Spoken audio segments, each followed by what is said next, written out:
Então, esse dom aqui de poder de Deus, algumas pessoas, por que é que eu digo algumas? Porque entre os espias eram 12. Quantos tiveram essa fé aqui? Só 2. A grande maioria, pessoal, vê o lado negativo. Não vai dar certo, não.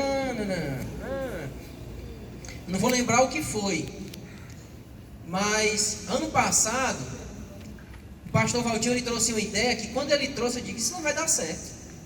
Pastor, isso não vai dar certo. Cheguei para ele: pastor, isso não vai dar certo. Não se preocupe não. Quando foi no final, eu disse: rapaz, não é que deu certo. Tinha invocado mesmo. O cara tem fé, o cara acredita que vai dar certo, acredita que foi uma orientação de Deus e ele vai para frente, né? Outro dom que está contido nessa categoria de dons de poder, como nós chamamos, dons de curas. Não vou perder muito tempo porque a gente já falou. Está no plural porque existem várias maneiras e várias doenças a serem curadas. Não existe um padrão, não existe um método que a pessoa utilize para que aconteça a cura. Tá bom? Por último, a operação de maravilhas. Operação de maravilhas, pessoal, são aqueles dons que eles vão de encontro todas as regras da física, da normalidade. O Josué quando ora e o sol para, Moisés quando bate o cajado e o mar vermelho se abre. É quando você vê hoje uma pessoa que não tinha articulação e volta a ter articulação. É quando você vê uma mãe que não tinha nem útero e passa a gerar filhos. Isso, além de dom de cura, é dom de maravilha, porque vai contra todas as regras da normalidade. É maravilha de Deus.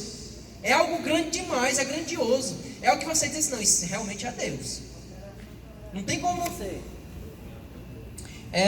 Por último, pessoal, a terceira subdivisão dos dons são os dons que manifestam a mensagem de Deus. São dons que a gente chama de verbais, de eloquência, tá certo? Ponto aqui a ser considerado: esses dons aqui são os principais problemas entre a nossa doutrina, o nosso entendimento de fé e as igrejas reformadas. Porque se você chegar na igreja reformada e disser assim, ó, Deus cura, ele vai dizer: cura. Até hoje ele cura. Ora, se não cura. Ele é capaz de fazer maravilha? Faz maravilha. Ora, se não faz sim. Agora, Deus usa um profeta para dizer o que vai acontecer amanhã? Não, isso aí não. Isso aí não cura não. Isso aí não usa não. Então esses dons aqui de elocução, verbais ou de mensagens, como aqui desse material que eu tirei, ele chama de dons que manifestam a mensagem de Deus, é a principal divergência entre as igrejas históricas e as igrejas pentecostais. O que são esses dons? São dons que manifestam a mensagem da parte de Deus, poderosa, vivificante, criativa, edificante e consoladora. Em torno desses 3 últimos dons que ocorre mais falta de disciplina e de ordem nas igrejas, como também aconteceu em Corinto. Pessoal, a gente às vezes a gente não quer ser nem mal educado e nem extinguir o fogo. Mas a própria palavra de Deus diz que se tiver um tumulto de pessoas falando em línguas ao mesmo tempo, o culto ele se torna meio bagunçado. Por isso que esse autor aqui está dizendo isso. É em torno desses 3 últimos dons que ocorre mais falta de disciplina. Eu não estou dizendo para você se calar na hora do culto, não. Pode falar em línguas o tanto que você quiser, bem alto. Não tem problema não.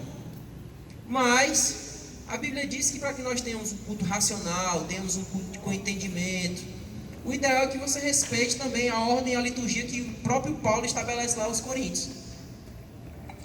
Primeiro desses dons, a profecia.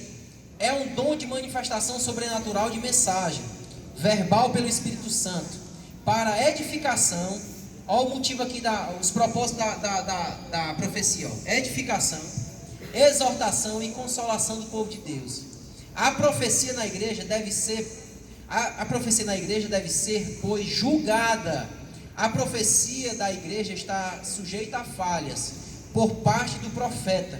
Daí a recomendação bíblica de 1 Coríntios 14, 29. Acho que o Alzino até comentou nesse texto, ou não? Paulo vai dizer em determinado momento que nós devemos julgar a profecia. Por quê?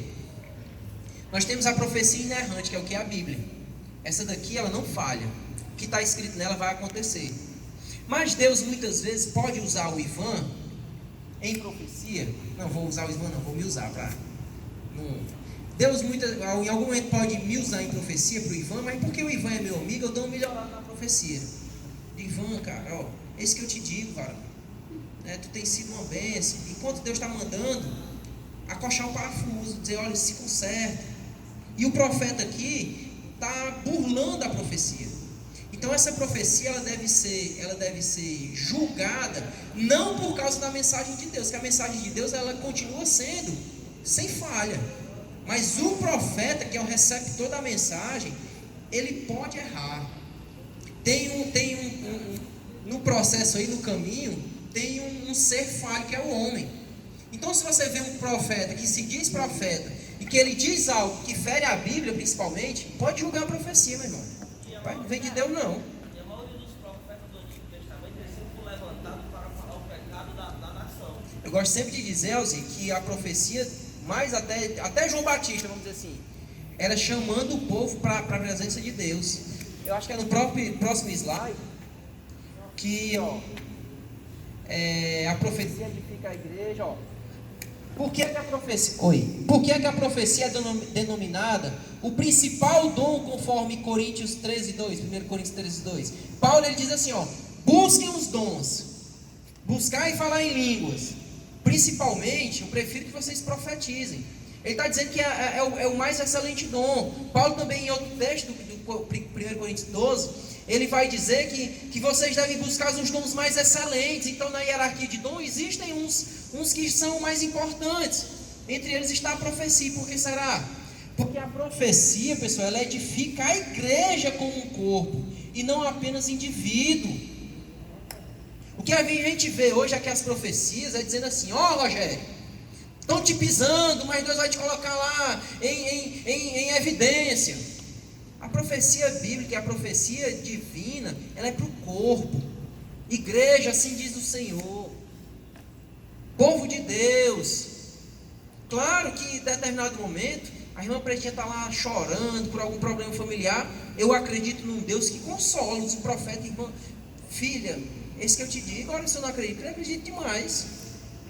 Mas que essa não deva ser a essência da profecia. A profecia ela deve ser para a igreja. Por isso que Paulo diz que ela é um dos principais dons. Porque ela é para a edificação da igreja. Como nós vimos nesse instante, o dom de línguas é para edificação o quê? Pessoal. A profecia não. Ela vem para edificar o corpo de Cristo. A maior parte do tempo, do culto, deve ser separada para a ministração da palavra. E não para a profecia. Conquanto seja esta tão importante.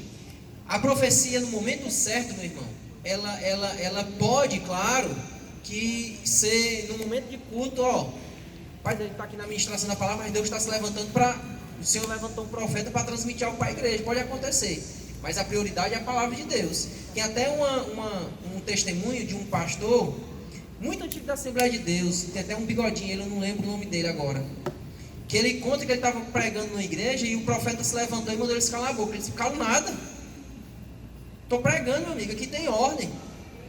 Se Deus está te entregando algo, você como profeta o Espírito pode se submeter a você. Deixa para entregar a profecia no final. E aí pronto. Sabe, Josias não, qual é o nome dele, meu Deus? Hã? Fala, Alzir. Se salve.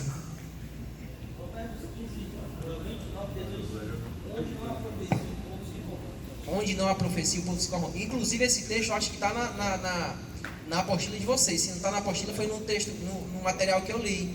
A profecia ela serve para isso, para exortar também, para alertar o povo dos maus caminhos que tem andado.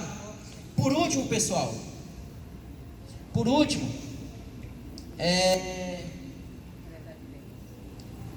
vamos falar aqui agora de variedade de línguas. A primeira foi a profecia, tem mais duas, variedade de línguas. É o dom de expressão plural. Por quê? Porque existe. Você já escutou o irmão Valderi falando de um jeito em línguas, o Ivan de outro, o César de outro. É variedade.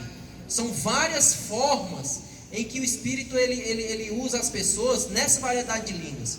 É um milagre linguístico sobrenatural. Nem todos os crentes batizados com o Espírito Santo recebem esse dom. Nesse instante perguntaram isso. Por quê? Batismo com o Espírito Santo é uma coisa, dom é outra. Eu posso ter a evidência de falar em línguas uma única vez e nunca mais falar. Deus me dá o dom da profecia, como nós vimos aqui, o dom da fé, mas em línguas pode ser que não. As mensagens em línguas, mediante este dom, devem ser interpretadas para que a igreja receba edificação. Se você está orando aqui na igreja amanhã, dia de terça-feira, a luz apagou, você está com vontade de falar em línguas e consegue falar baixo, fale baixo. Você está se edificando. Paulo vai dizer que o seu espírito está louvando a Deus, está se comunicando com Deus.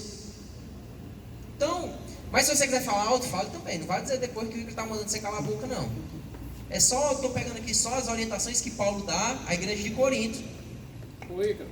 O problema às vezes está justamente nisso. A pessoa fala em línguas, está dentro da igreja e ela não sabe se tem algum intérprete. Aí ela vai ficar assim, se eu falar alto, vou causar escândalo. Se eu baixar e for algo para ser interpretado para a igreja, aí como é que o cara vai? Mas eu acredito que eu já vi aqui nessa igreja mesmo, pessoas que são levantadas aqui no meio da nave do templo, sem microfone nem nada. Mas Deus levanta com tanta autoridade que a igreja toda percebe que é Deus se cala. Né? Quem é daqui sabe o que eu estou dizendo, vez por outra acontece. A igreja se cair um prego no chão, todo mundo ouve. E olha que a nossa igreja é zoadenta, viu? Até os meninos se calam nessa hora. Algumas outras igrejas. Então assim, Lucas, é bom senso. Você recebeu aquele fervor, fala em línguas altas, mas se você perceber que ninguém se levantou para interpretar, recua um pouquinho. Continua falando ali, se edifica, fala com Deus e vai vivendo.